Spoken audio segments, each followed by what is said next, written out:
Hola, soy Andrea. Y todo comenzó una noche cualquiera, cuando mi móvil vibró con un mensaje que jamás olvidaré.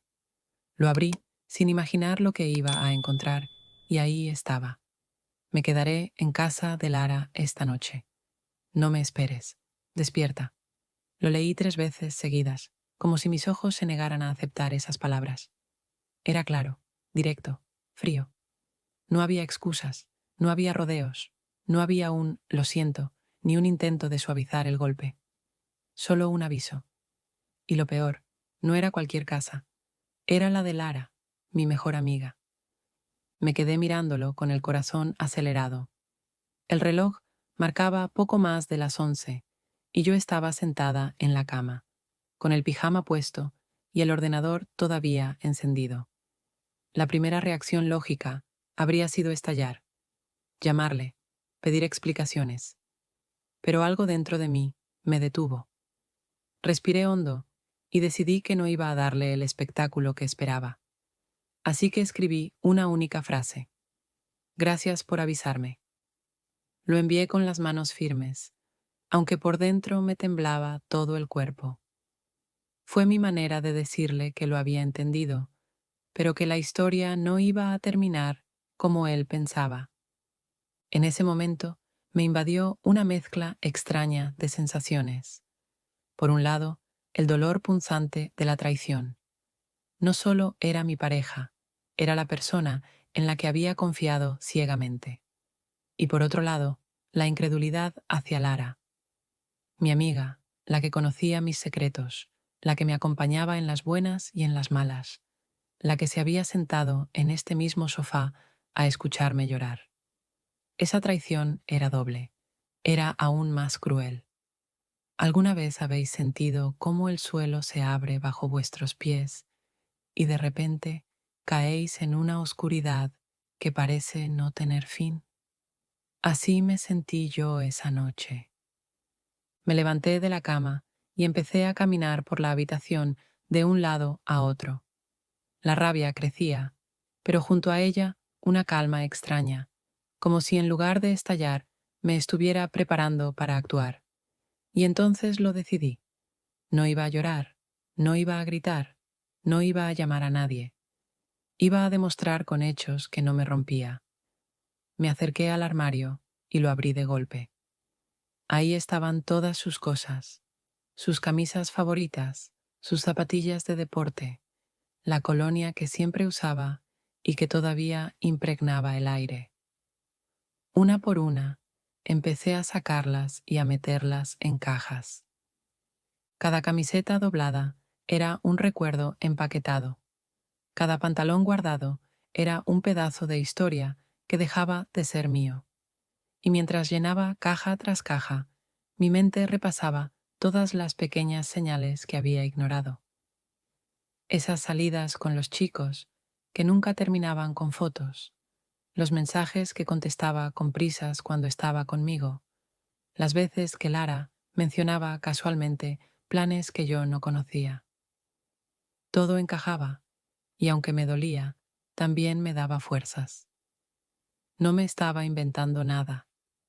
Estaba pasando delante de mis narices. El reloj avanzaba y yo seguía empacando. El sonido del cartón cerrándose, el ruido de las cremalleras de los bolsos que también le metí, el golpe de los zapatos al fondo de la caja, todo se mezclaba con el silencio de la noche. Y en medio de ese ritual de ruptura, una idea empezó a tomar forma. No iba a dejar esas cajas en mi pasillo ni en un trastero. Number. Iban a ir directamente a la puerta donde él había decidido pasar la noche. Con las cajas apiladas junto a la puerta, me detuve un momento a respirar. El pasillo estaba en silencio. Solo se escuchaba el zumbido del frigorífico en la cocina y mi propia respiración entrecortada. Miré todo lo que había empaquetado y pensé, esto ya no me pertenece. Esto es suyo. Y va a recibirlo donde decidió estar esta noche. Cogí las llaves del coche, me puse una chaqueta y empecé a cargar las cajas. Una a una, bajé las escaleras, con el corazón acelerado y la determinación creciendo a cada paso. El trayecto en coche fue como conducir dentro de un sueño raro. Las luces de la ciudad parecían más frías de lo normal, las calles más vacías. Mientras avanzaba, repasaba cada palabra del mensaje que me había mandado. Me quedaré en casa de Lara esta noche. No me esperes. Era tan claro que no había lugar a dudas, ni una excusa, ni una mentira piadosa. Había querido dejarme fuera de su plan, pero lo que no imaginaba era que yo iba a meterme en él de una forma que jamás olvidaría. Cuando llegué a la calle de Lara, aparqué justo frente a su edificio. El aire estaba helado, y al abrir la puerta del coche, sentí un escalofrío que me recorrió la espalda. Bajé las cajas una por una y las coloqué en el portal. La última pesaba más, y mientras la arrastraba, sentí la fuerza de todo lo que estaba dejando atrás. Subí las escaleras, conteniendo la respiración. El corazón me latía tan fuerte que parecía que los vecinos podrían escucharlo desde dentro de sus casas. Me planté delante de la puerta de Lara con las cajas apiladas. El silencio del pasillo era espeso, pero detrás de la puerta se escuchaba música suave, esas canciones que ponen para aparentar calma mientras todo lo contrario sucede. Toqué el timbre una vez, luego otra. No contestaron al principio, y por un segundo pensé que quizá no estaban ahí.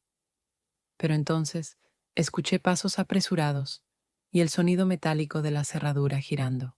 La puerta se abrió y ahí estaba Lara, con el pelo revuelto y la cara sorprendida. Se le congeló la sonrisa nada más verme. Me miró de arriba a abajo, como si no supiera qué decir, y balbuceó un «Andrea, ¿qué, qué haces aquí?» Yo no contesté con palabras largas. Levanté una de las cajas y la dejé caer justo en el marco de la puerta, con un golpe seco que retumbó en el pasillo. «Le dijiste que se quedara aquí. Pues aquí está todo lo suyo», le dije en voz baja, con una calma que escondía todo mi dolor. Lara parpadeó varias veces, sin saber qué hacer. Detrás de ella se escuchaba movimiento, como si alguien hubiese retrocedido rápido al escuchar mi voz. Intentó cerrar la puerta, pero las cajas se lo impedían. Su rostro cambió del desconcierto al pánico, y en ese instante un par de vecinos salieron de sus casas, curiosos por el ruido. El pasillo se llenó de miradas incómodas, testigos inesperados de la escena que yo había planeado con tanta precisión. Lara trató de justificar. «No es lo que piensas. Andrea, escúchame». Pero sus palabras flotaban vacías, porque la imagen lo decía todo. Ahí, en su puerta, estaban las pruebas físicas de que la historia se había roto. Yo la miré por última vez. Di un paso atrás y solté. Ya no tengo nada más que decir. Me giré y bajé las escaleras, dejando atrás la música, las cajas y los murmullos de los vecinos. Afuera, el aire helado me golpeó el rostro y sentí algo parecido a liberación. Los días después de aquella madrugada fueron un torbellino. El rumor corrió más rápido de lo que jamás imaginé. No tuve que contar nada. La historia prácticamente se contó sola. En cuestión de horas, algunos vecinos ya sabían que había dejado las cajas de mi novio en la puerta de Lara. Y por supuesto, en cuestión de días, mis amigas, mis conocidos e incluso personas con las que apenas hablaba, empezaron a preguntarme si era cierto lo que se decía. Al principio me incomodaba, lo reconozco. Nadie quiere ser el centro de un escándalo, y mucho menos cuando se trata de tu pareja y tu mejor amiga. Pero pronto comprendí que no era yo la que debía sentir vergüenza. No fui yo quien traicionó la confianza, ni yo quien mintió, ni yo quien rompió un lazo de amistad. Esa carga no era mía. Y entonces en lugar de ocultarme, decidí caminar con la cabeza en alto. Lo más curioso fue la reacción de la gente. Muchos me escribieron mensajes en privado, diciéndome que admiraban la forma en que había actuado. Yo me habría vuelto loca, me decía una amiga. Yo habría montado una escena horrible, me confesó otra. Pero yo había hecho justo lo contrario. Me mantuve fría, calculadora, y eso sorprendió a todos. Era como si mi calma hubiera sido mi mejor venganza. Mientras tanto, él intentaba acercarse. Me mandaba mensajes largos, confusos, donde pasaba de pedirme perdón a culparme por haber reaccionado como lo hice. Andrea, te lo estás tomando demasiado en serio. Solo fue una noche. No significa nada. Esa fue una de sus frases favoritas. Y cada vez que la leía, más me convencía de que había tomado la decisión correcta. Porque para él, todo era solo una noche. Para mí, era la prueba de que nunca había entendido lo que significaba la lealtad. Lara, por su parte, se volvió un fantasma en mi vida. Al principio, me escribió un par de veces, mensajes torpes, llenos de excusas que sonaban huecas. No quería hacerte daño. Se me fue de las manos. No pensé que él vendría de verdad. Palabras que ya no tenían peso, porque el daño estaba hecho. Después, dejó de insistir, y lo agradecí. No había nada más que hablar.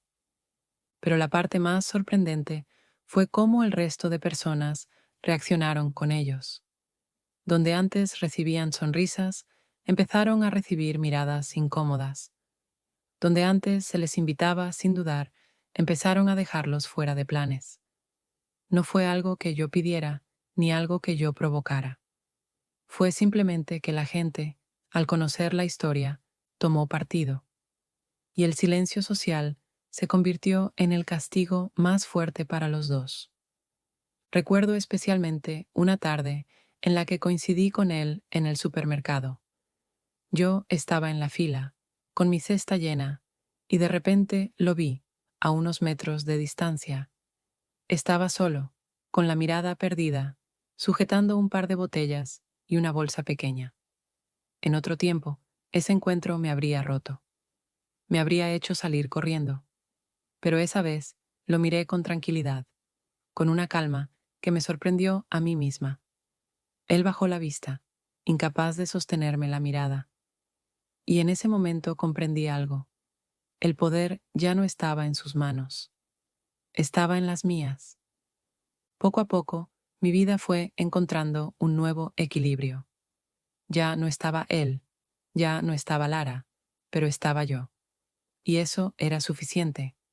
Empecé a ocupar mi tiempo en cosas que me llenaban de verdad, en proyectos que antes había dejado de lado por dedicarle energía a una relación que no lo merecía. Recuperé amistades que había descuidado, porque sí, a veces las parejas absorbentes hacen que te olvides de ti mismo. Y descubrí que la libertad, aunque al principio dolía, era mucho más dulce de lo que recordaba. No os voy a mentir, hubo noches en las que me sentí sola, en las que me pregunté si había hecho lo correcto. No porque quisiera volver con él o recuperar a Lara, sino porque el vacío que dejan esas traiciones es grande y se tarda en llenarlo. Pero cada vez que dudaba, me recordaba la escena de aquella noche. Su mensaje frío, mi respuesta serena, las cajas en la puerta. Y entonces, el vacío se transformaba en orgullo.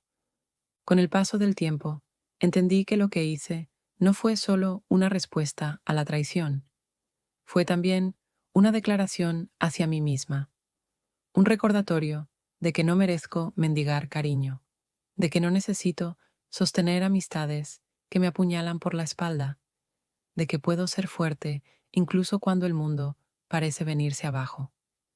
Y esa lección, aunque llegó de la manera más dura, se convirtió en una de las más valiosas de mi vida. Hoy, cuando cuento esta historia, lo hago sin lágrimas en los ojos. Lo hago con la tranquilidad de saber que sobreviví, que me levanté y que salí más fuerte de lo que nunca pensé. Y sí, claro que hubo dolor, claro que hubo rabia, claro que hubo noches interminables. Pero también hubo un renacer, una nueva versión de mí que aprendió a poner límites y a no aceptar menos de lo que merece. Él quedó en el pasado. Lara también.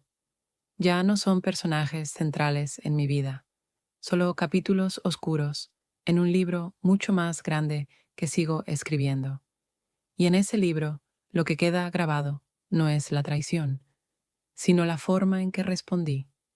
Porque si algo tengo claro, es que no me hundieron. Al contrario, me hicieron más fuerte. Y ahora os dejo con la pregunta final, porque sé que muchos de los que me escucháis os habéis visto en situaciones parecidas. ¿Lo hice bien? ¿Lo hice mal? ¿Habríais hecho lo mismo? ¿Qué habríais hecho? Dejádmelo en los comentarios. Os leeré. Eran las 3 de la mañana cuando mi móvil vibró con insistencia. Al principio pensé que sería una notificación cualquiera, pero cuando vi la pantalla me di cuenta de que era un número desconocido. Dudé en contestar. Estaba en la cama, con las luces apagadas, intentando dormir después de lo que había hecho horas antes. No me sentía culpable. Al contrario, había sentido cierta paz al dejar aquellas cajas en la puerta de Lara. Pero algo me decía que ese timbre del teléfono no era casual. Dejé sonar un par de veces más hasta que decidí contestar. Al otro lado de la línea, una voz rota, entrecortada, casi ahogada en llanto. Andrea, por favor, ven, él está aquí, no responde, no sé qué hacer. Era Lara. Reconocí su voz al instante. Mi corazón dio un vuelco, pero no de compasión, sino de sorpresa. En cuestión de segundos, ella había pasado de la mujer que me traicionaba a la que me suplicaba ayuda. Me quedé en silencio unos segundos, escuchando cómo respiraba con dificultad, cómo balbuceaba palabras incoherentes. Andrea, por favor, ven rápido. No sé si se ha desmayado. No sé si ha bebido demasiado. Estoy asustada. La ironía era evidente. La misma persona que había abierto su puerta para acoger a mi novio esa noche, ahora me llamaba a mí para solucionarlo. Podría haber colgado, podría haber ignorado la llamada y dejar que el caos se desatara solo. Pero algo me empujó a coger las llaves y salir. No sé si fue curiosidad, un sentido retorcido de justicia, o simplemente la necesidad de mirar de frente el resultado de sus decisiones. El camino hasta la casa de Lara fue extraño. Las calles estaban vacías, las farolas iluminaban el asfalto mojado por la humedad de la madrugada. Conduje en silencio, repasando todo lo ocurrido, cada palabra del mensaje de él, cada gesto de Lara, cada caja que había cerrado. Me repetía a mí misma, esto no es por ellos, es por mí. Necesito cerrar este círculo. Cuando llegué, el edificio estaba en penumbras.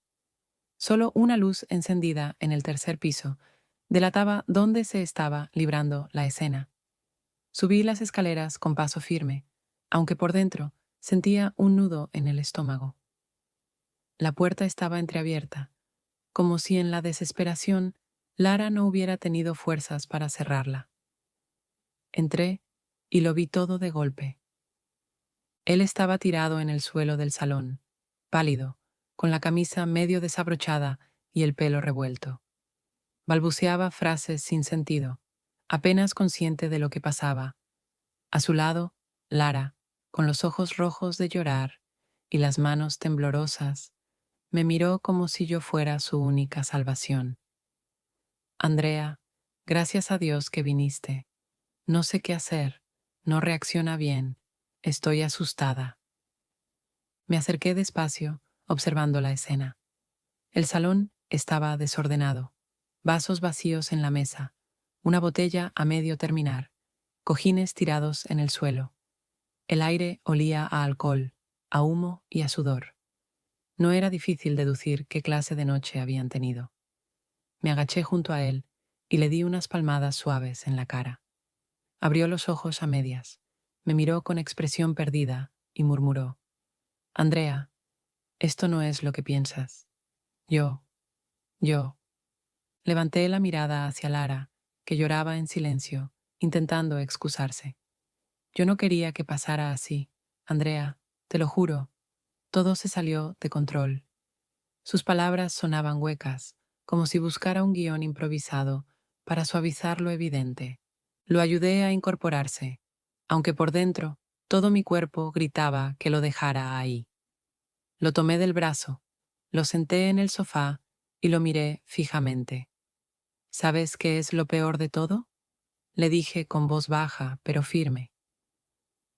No es que me hayas engañado con ella. No es que me hayas mentido a la cara.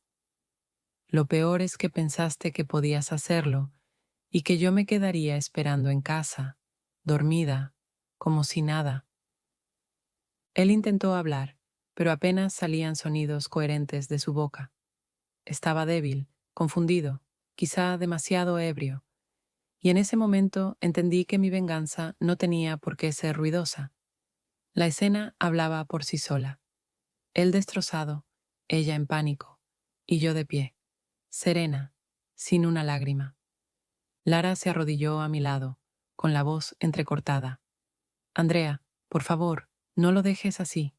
Llévate las cajas, no hagas esto. Yo la miré y respondí con frialdad. Las cajas ya están donde deben estar. Lo que él haga con ellas no es asunto mío. Lo que pase entre vosotros tampoco. El silencio fue brutal. Solo se escuchaba el tic-tac de un reloj en la pared y la respiración pesada de él intentando mantenerse consciente. Y entonces me levanté, cogí mi bolso y me dirigí a la puerta. Antes de salir, me giré y les dije: Os dejo juntos, que era lo que queríais. Pero recordad algo, las decisiones tienen consecuencias, y hoy os habéis ganado las vuestras. Cerré la puerta despacio, bajé las escaleras y volví a la calle. El aire frío de la madrugada me golpeó la cara y por primera vez en mucho tiempo sentí que estaba en control.